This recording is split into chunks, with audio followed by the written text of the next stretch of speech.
నా సాక్ష్యం ఏంటంటే, నేను ఇక్కడికి ప్రార్థనా శక్తి తైలాభిషేకానికి రావటం కారణం టీవీలో చూస్తున్నా. ఈ సాక్ష్యాలు చెప్తుంటే ఇవన్నీ నిజమేనా కాదా అని అనుకుంటా ప్రతిరోజు టీవీ చూస్తున్నా. చూస్తుంటే సాక్ష్యాలు నిజమే చెబుతారు కదా, అబద్ధాలు చెప్పరు కదా అని నమ్మిన తర్వాత మా చిన్న అబ్బాయి ఇక్కడ ఖమ్మంలో చదువుతుండు. ఆ అబ్బాయిని కనుక్కున్నా, మను ఇక్కడ మరి ప్రార్థనా శక్తి తైలాభిషేకము జరుగుతుందంట ఎస్ఆర్ గార్డెన్లో, అడ్రస్ ఎక్కడో చూడు, నేను వచ్చి ఒకసారి చూస్తానని చెప్పా.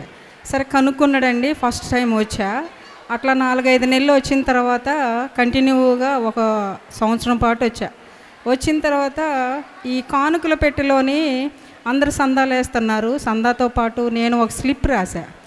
అయ్యా, నాకు ఒక ఇల్లు లేదు, నాకు భర్త లేడు, మరి నాకు ఒక ఉద్యోగం లేదు, షాపులో మానేసి ఉంటున్నాను, నా కొరకు ప్రార్థన చేయండి అని ఒక స్లిప్ రాసి ఆ కానుక పెట్టెలో వేసా. అట్లా 2 సార్లు వేసా. 2 సార్లు వేసిన తర్వాత ఈ ఇందిరమ్మ ఇల్లు లేని వాళ్ళకి, స్థలం ఉన్న వాళ్ళకి ఇస్తున్నారు అంటున్నారు అని చెప్పేసి అప్లికేషన్ పెట్టమంటే పెట్టిన తర్వాత మళ్ళీ వచ్చి ప్రార్థన చేసుకున్నా. అయ్యా, మరి ప్రభువా, నాకు మొదట విడతలోనే నాకు ఇల్లు రావాలి, ఇల్లు వస్తే నీకు కానుక సమర్పించుకుంటా, సాక్ష్యం చెప్తాను అన్నా. నాకు ఇల్లు వచ్చింది. ఆ తర్వాత అయ్యగారు అన్నారు, అంతకుముందు ఈ కుర్చీలకి స్పాన్సర్ చేసేవాళ్ళు పేర్లు చెప్పండి అని అంటే, సరే నేను ఒక 10 కుర్చీలకి స్పాన్సర్ చేసిన తర్వాతే నాకు ఇందిరమ్మ ఇల్లు మొదటి విడతలో వచ్చింది. ఆ తర్వాత కట్టుకుంటున్నా. ఫస్ట్ 2 బిల్లులు పడ్డాయి, లక్ష.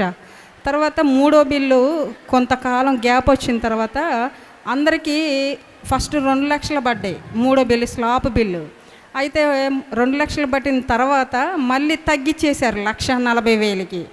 ఈ 1,40,000కి తగ్గించేశారు కదా, ఎలా ప్రభువా, మరి నేను అప్పు తెచ్చి కట్టుకోవాలి కదా, యేసయ్య నాకు సహాయం చేయండి అని మొన్న 31 జనవరికి వచ్చాను. స్లాప్ పడిన తర్వాత నేను ప్రేయర్కి వచ్చాను, ఇక్కడ ప్రార్థనా శక్తికి వచ్చిన తర్వాత ప్రేయర్ చేసుకున్నా. ప్రభువా, అయ్యగారు వాగ్దానం ఇచ్చారు, నీవు ఈ భూమిలో విత్తుటకు ఈ గింజలకు కావలసిన వాన ఆయన కురిపించునని వాగ్దానం పట్టుకొని ప్రతిరోజు ప్రార్థన చేసుకుంటున్నా. తెల్లవారుజామున ప్రార్థన చేసుకున్నాక మొన్న ప్రభువా 2 లక్షల రూపాయలు నాకు గనుక బిల్లు పడితే 10,000 రూపాయలు టీవీ స్పాన్సర్ చేసుకుంటాను ప్రభు అని ప్రేయర్ చేసుకున్నా.